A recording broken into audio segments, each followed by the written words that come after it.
மேட்டுப்பாளையத்தை சேர்ந்தவர் கவின் கார்த்திக். ஒரு மேட்டுப்பாளையம் இன்ஸ்பெக்டருக்கு ஒரு கோரிக்கையை லெட்டர் மூலமாக வைக்கிறார். மாதிரி என்ன சொல்கிறாருன்னா, நாங்கள் ராமசாமி நகரில் கிட்டத்தட்ட 100 வருஷத்துக்கு மேலே எங்களுடைய முன்னோர்கள்லாம் நாங்கள் வந்து இதே ஏரியாவில் பிறந்து வளர்ந்தது. சமீப காலத்தில் ஒரு 10 ஆண்டுகளுக்கு முன்னால் ஒரு மதராசா பயிற்சி கல்வி மையம் ஆரம்பித்தாங்க. நாங்களும் பரவாயில்ல, மத நல்லெண்ணத்துக்காக ஓகேன்னு சொல்லி நாங்களாம் பரவாயில்ல அப்படின்னு இருந்தோம். இப்போ கடந்த 5 வருஷமாக என்னென்னு பார்த்தோன்னா, ஒலிபெருக்கிகள் மூலமாக வைத்து அது வந்து ஒரு மசூதி போல் ஒரு அமைப்பாக மாற்றி இது இடையூறாக இருக்கிறது. இங்கே வந்து வயசானவங்களாம் ஏற்கனவே இருக்காங்க. இந்த மாதிரி ஒரு விஷயம் இருந்ததே கிடையாது. ஏன்னா நாங்கள் வந்து பரம்பரையாக அந்த பகுதியில் இருக்கிறவங்க. ரொம்ப இடையூறாக இருக்கிறது. ஏன்னா ஆரம்பத்தில் ஒரு கல்வி மையமாக இருந்தது. இப்போது வந்து ஒரு பள்ளிவாசலாக மாறி இப்போது ஒலிபெருக்கி மூலமாக, அதுவும் தடை செய்யப்பட்ட ஒலிபெருக்கி மூலமாகலாம் வருது. அதனால் எங்களுக்கு ஒரு டிஸ்டர்பன்ஸாக இருக்கிறது.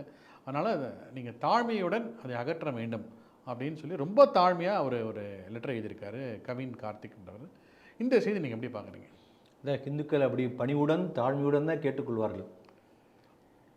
நீங்கள் இது தொடர்ந்து பல இடங்கள் நடக்கக்கூடிய ஒரு செய்தி நம்ம வெளிச்சத்துக்கு இப்போ நீங்கள் சொன்ன வந்திருக்கிறது. வீடு மாதிரி இருக்கும். சாதாரணமாக எல்லோரும் இருப்பாங்க. ஒரே ஒரு முஸ்லீம் வந்து வாடகைக்கோ அல்லது ஒரு வீட்டை வாங்கியோ அந்த தெருவில் ஒரே ஒரு வீட்டு வாடகைக்கு வந்திருப்பார். அநேகமாக வந்துட்டு என்ன பண்ணுவார்னா, அவர் வந்து வெளியிலேருந்து ஒரு 10 பேரை கூட்டு வருவார். இப்போ உங்கள் வீட்டுக்கு யாராவது ஃப்ரெண்ட்ஸ் வருவாங்க இல்லையா, அது அந்த மாதிரி யாராவது வராங்கன்னு நினச்சிட்ருப்போம். வெள்ளிக்கிழமையாக வருவாங்க. கரெக்டாக வந்து சாயங்காலம் வந்து அங்கே தொழுகை பண்ணிட்டு போயிடுவாங்க. இது அடுத்த ஸ்டெப்பு. அப்புறம் கொஞ்சம் கொஞ்சமாக என்ன ஆகும்னா, உள்ளுக்குள்ளார வந்து ஒரு தொழுகை பண்ணக்கூடிய இடமா மாறி இருக்கும். நமக்கு வெளியில் தெரியாது. முதல்ல என்ன பண்ணுவாங்க, மதரசான்னு சொல்லுவாங்க. மதரசானா கல்வி நிறுவனம். இப்போ நீங்கள் ஒரு ஸ்கூலோ டியூஷனோ நடத்துகிறீங்க, யாருன்னு சொல்ல போகிறாங்க, வெளியில் ஒரு போர்டு போட்டுருவாங்க. ஏதோ ஒரு பேர் போட்டு இல் உல் அல் ஏதோ அந்த உருது பாஷை நமக்கு ஒன்றும் புரியாது. மதரசா அப்படின்னு போட்டு கீழே வந்து ஏதோ கல்வி நிறுவனம்னு போட்டிருப்பாங்க. சரி, ஸ்கூல் நடத்துகிறாங்க போட்டிருக்கு, பண்ணட்டும். அவங்க குழந்தைங்களுக்கு ஏதோ குர்ஆன் சொல்லி தராங்க அப்படி சொல்லி நாமும் பேசாமல் இருப்போம். அங்கே என்ன பண்ணுவாங்க, மதரசா என்பதே வந்து இப்போ அஸ்ஸாம் முதல்வர் தெளிவாக சொல்லியிருக்கிறார்.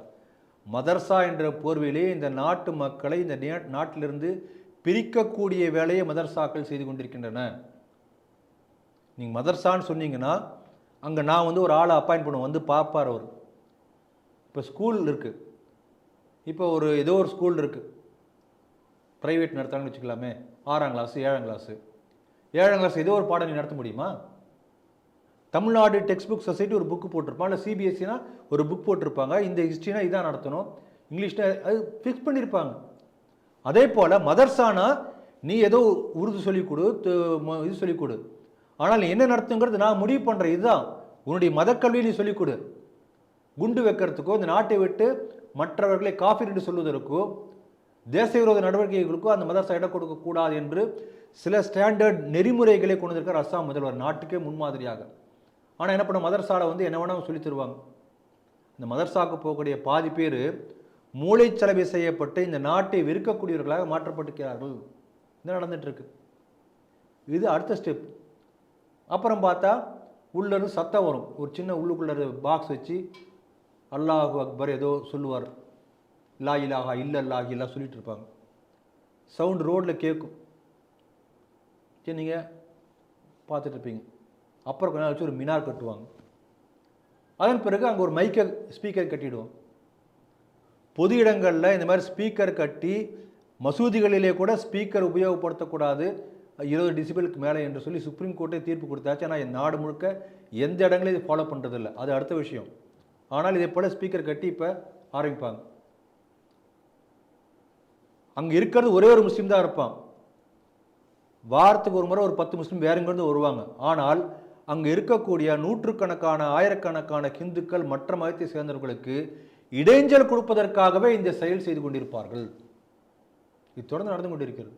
இப்போ சமீபத்தில் கூட பாருங்கள், வேலூரில் பஜாரில் ஒரு இடத்த வந்து இதே போல் ஒரு இடத்த வந்து ஒரு முஸ்லீம் ஒருத்தர் ஒரு கடை வச்சிருக்கார். உடனே அதை மசூதியை மாற்றுறார்.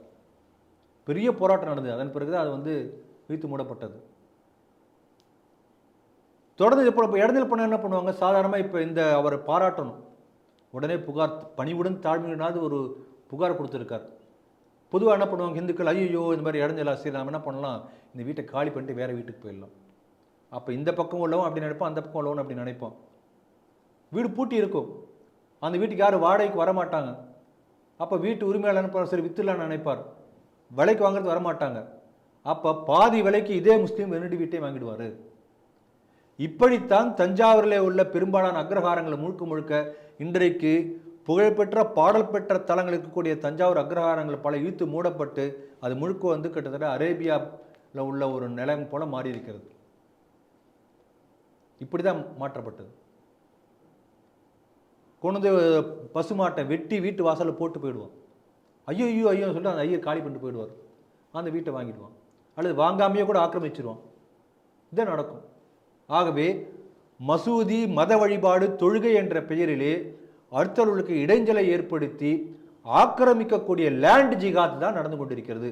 அதுதான் இந்த மாதிரி இந்த பேர் நடக்குது. நீங்கள் சொன்ன செய்தியை நான் இப்படி தான் நான் பார்க்குறேன். இப்போ இந்த மாதிரி கட்டுறாங்க இல்லையா மசூதின்னு சொல்லி அவர் புகார் கொடுத்தார் இல்லையா, கொஞ்ச நாள் கழிச்சு அங்கே வந்து விநாயகர் சதுர்த்தி வரும், அடுத்த செப்டம்பரில் வரும், ஆகஸ்ட் செப்டம்பரில். அவங்க ஊரில் வச்சு அந்த திருவிழா போனோம்னா கூடாது, நாங்கள் இங்கே அல்லா சாமி இங்கே இருக்கார், நீங்கள் கொட்டு மேலே கொட்டு போனால் அல்லாவுக்கு நித்திரை கெட்டு போயிடும். பண்ணுவாங்களா மாட்டாங்களா? ஆக நேற்றுக்கு வந்த புதுசாக முளைத்த மசூதி பல நூற்றுக்கணக்கான ஆண்டுகளாக அந்த கோயிலில் ஊழல் நடந்துட்டு இருக்கும், அந்த ஊழலத்தை நடத்தக்கூடாது என்று கட்டுப்பாடு விதிப்பார்கள். இது நடக்கிறது. அதனால் இது வந்து விழிப்போடு இருந்து அங்கே உள்ள இந்துக்கள் புகார் கொடுத்திருக்கிறார்கள், பாராட்டுகிறோம். இந்த மேட்டுப்பாளையம் பகுதி ஏற்கனவே வந்து நீங்கள் பார்த்தீங்கன்னு சொன்னால் பல ஹிந்து இயக்க தலைவர்கள் வெட்டி கொல்லப்பட்டிருக்கிறார்கள், தாக்குதல் நடத்தப்பட்டிருக்கிறார்கள். அந்த மேட்டுப்பாளையம் மட்டும் இல்லை, மேட்டுப்பாளையம் தாண்டி நீலகிரி மாவட்டம் முழுக்க போனீங்கன்னாவே நீலகிரி மலையே கிட்டத்தட்ட முழுக்க முழுக்க கொஞ்சம் கொஞ்சமாக வியாபாரம் முழுக்க டீ எஸ்டேட்டு அந்த பகுதி முழுக்க அந்த மலப்புறத்தினுடைய முஸ்லீம்களுடைய கைக்கு கொஞ்சம் கொஞ்சமாக போய்கொண்டே இருக்கிறது. நமக்கு ரொம்ப கூர்ந்து கவனிக்கணும். இன்னொரு பக்கம் நீலகிரி மாவட்டத்தில் தேயிலை தோட்டத்தில் வேலை செய்யக்கூடிய கூலி வேலை செய்யக்கூடியவர்கள்லாம் இதற்கு முன்பு வரை தமிழ்நாட்டிலிருந்து ஸ்ரீலங்காவுக்கு சென்று ஸ்ரீலங்காவில் பல ஆண்டுகளாக தேயிலை தோட்டத்திலே வேலை செய்தவர்கள் திருப்பி வந்து இங்கே வேலை செஞ்சுருப்பாங்க. அதுதான் இதுக்கு முன்னால் உள்ள ஒரு 10 வருஷம் முன்னால் உள்ள சூழ்நிலை. இப்போது என்ன என்ற சூழ்நிலை என்று சொன்னால் பல தேயிலை தோட்டங்களிலே ஹிந்திக்காரங்க அப்படின்னு அவங்க சொல்கிறாங்க. ஆனால் ஹிந்திக்காரங்க யாருன்னா பங்களாதேஷிலிருந்து சட்டவிரோதமாக ஊடுருவல் செய்த முஸ்லீம்கள். அந்த மலப்புரம் மாவட்டத்தை மையமாக வைத்து மலப்புரம் எக்ஸ்டென்ஷன் ப்ராஜெக்ட் என்று இதை பற்றி ஏற்கனவே நம்ம பேசியிருக்கோம். மலப்புரம் என்பது எப்படி முஸ்லீம் பெரும்பான்மை மாவட்டமாக இருக்கிறது, அதே போல் அதை சுற்றி இருக்கக்கூடிய மங்களூர் பகுதியும் நீலகிரியும் அதே போல் பண்ணணும் என்று அவர் முயற்சி ஆரம்பித்து செய்து கொண்டே இருக்கிறார்கள். இப்போ அதே போல் பார்த்தீங்கன்னு சொன்னால் நீலகிரியில் இப்போ ஏற்கனவே எருமாடில் பெரிய பிரச்சனை வந்தது 20 வருஷத்துக்கு முன்னாலேயே. அங்கே உள்ள சிவன் கோயிலில் வந்து ஒரு பிணத்தை வைத்து ஆக்கிரமித்து எல்லாம் செய்தார்கள். இப்போ சமீபத்தில் கூட நான் போயிட்டு வந்தப்போ சில இடங்களுக்கு போயிருந்தேன் கௌதமன் அவர்களோட. பல இடங்களில் இன்னும் அது கொஞ்சம் கொஞ்சமாக மெதுவாக வியாபாரமும் இந்த லேண்டு முழுக்க வந்து முஸ்லீம்கள் கைக்கு போய் கொண்டிருக்கிறது. இப்படிப்பட்ட ஆபத்தான சூழ்நிலை வந்திருக்கிறது. ஆகவே விழிப்போடு இருந்து அந்த இளைஞர் முயற்சி செய்திருக்கிறார். இதுவரைக்கும் போலீஸ் நடவடிக்கை எடுக்கலை.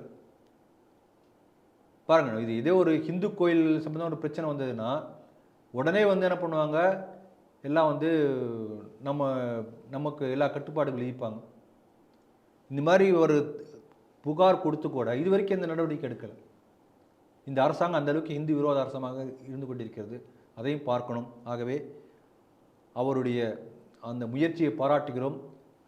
இந்துக்கள் ஒருங்கிணைந்து போராடி அந்த இடத்திலிருந்து அந்த மசூதி வராமல் தடுப்பதற்கான எல்லா முயற்சியும் எடுக்க வேண்டும்.